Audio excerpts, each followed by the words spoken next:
I would like now to drive it back home to us lawyers. And this context will go to Denis Kusaasira. Denis, you are a titan in the mineral sector, you've been practicing for a while. And what I would want you now to really speak into is, how is this relevant to us now as practitioners? The mining sector on its own, there is so much that is going on right now in terms of laws, regularizing the sector. Professor has talked about one of the critical issues is revenue taxation, ensuring that at least if we are to continue with the critical mining and, what the revenues that are coming out of this sector, are they really helping the country? Are they really trickling down? So I would just want you to speak into the nature and the kind of practice. Is this trend, the transition, things that we think we should be doing, are they really practical? Can they really be done? And how do we as lawyers, if possible, see this as an opportunity for us to jump into this energy transition agenda? Thank you very much.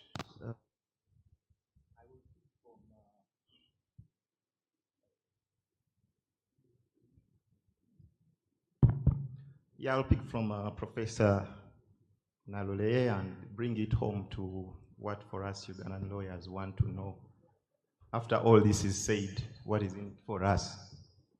We don't want just to listen to these things and say, okay, maybe things are happening globally, but what's the relevance of this to me, apart from the threat of stopping of production of fossil fuels? The lawyer wants to know, how does this translate into a bill for me, an invoice? Lawyers, I would encourage you to really take an interest in understanding the mining sector.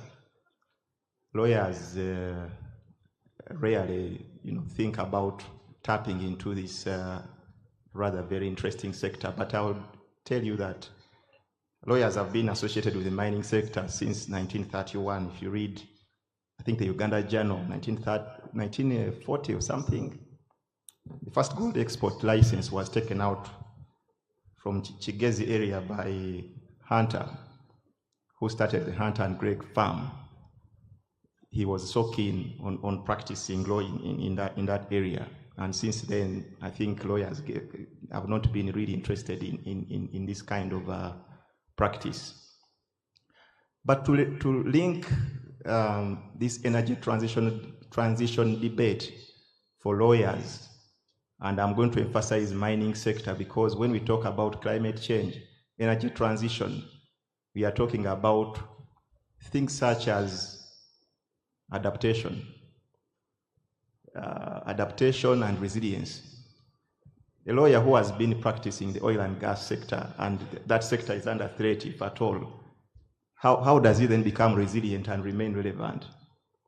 I think the relevance now has to be switching to understanding how the mining sector works and how does it now link to the energy transition debate. You'll find some publications, I think, if you look at the publications by the International Energy Agency of 2022, it gives some very good and interesting facts on how the mining sector is relevant to this energy transition debate. Energy transition, as the professor said here, simply means shifting from fossil fuel based energy to energy produced from clean technologies, and this includes building of solar, photovoltaic power plants, wind farms, and to an extent, clean energy for electric vehicles. The facts are given that a typical electric vehicle would use 6 times the mineral inputs compared to the one that uses a combustion engine. So that shows you that in that area of energy transition, switching from fossil fuel-powered engine to electric cars would actually lead to an exponential increase in the demand for battery minerals such as lithium, copper, nickel, and others. Wind farms on their own would use 9 times the mineral inputs of a gas-fired plant. And wind farms, we know that they use minerals such as rare earth elements, copper, and those others that are reported in those reports. So since 2010, there has been a considerable increase in demand for mineral inputs for energy, and the demand has increased by 50%. And yet we are still seeing an increase in demand. Now, how is this relevant then to us as Ugandan lawyers? Uganda is not a typical mining jurisdiction. It's a frontier jurisdiction. Mining has not been really a main economic activity except back in the day between 1931 to the 1960s, when minerals worth about 30 million pounds were exported from Uganda, majorly comprised of revenue from copper and tin. Since then, there has been a decline for various reasons: political instability, policy instability, and the rest. But these minerals do exist that are relevant for the energy transition. Copper, all of us know it exists in Kirembe mines. And the government has been in the process of privatizing or divesting itself of this mine. And I believe there are opportunities for Ugandan lawyers. Graphite, which is critical for battery minerals, exists in the northern part of the country in Orom district. Nickel, same.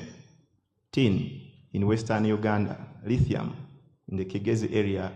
And rare earth elements, if you've heard of a large project that's being undertaken in Mayuge district called the Makutu project for a very huge deposit of rare earth elements. These are projects that are happening, and from my experience on now other projects in the oil and gas sector is, you can imagine one project can have so many law firms involved in it. My colleague Sim Katende will tell you that the ECOP alone, I think, I don't know, started with ABMAK as the principal advisor, but we've seen Katende and Sempe were playing a role as lenders counsel. I have seen Shonubi Musoke playing a role as counsel for the insurance company that will underwrite the debt. I have seen Otis, I have seen many other law firms playing a role around land acquisition. So a project like this rare earth element project, a project like Kirembe Copper, a project like graphite in Orom, tin in Tungamo, has a lot of opportunity for lawyers.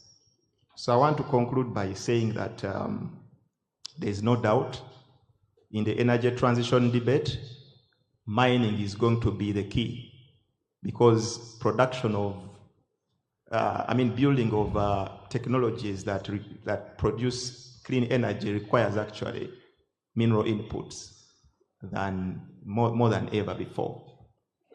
Thank you.